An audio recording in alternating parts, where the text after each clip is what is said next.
আল্লাহ রাব্বুল আলামিন আমি যে আয়াত তেলাওয়াত করেছি, আয়াত আল্লাহ বলেন ওয়ালিল্লাহি পর্যন্ত পৌঁছতে সক্ষম, অর্থাৎ যাদের উপর হজ ফরজ হয়েছে নির্দিষ্ট স্থানে নির্দিষ্ট কিছু কাজ শরীয়তে বর্ণিত পন্থা অনুযায়ী আদায় করার নাম হচ্ছে হজ।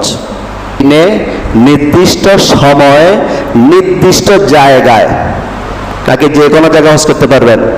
বাংলাদেশের কোন জায়গায় হজ করতে পারবেন? মক্কা শরীফ না যায় পৃথিবীর কোন জায়গায় গিয়ে হজ করলে হবে? তাহলে জায়গাও কি আছে? নির্দিষ্ট আছে।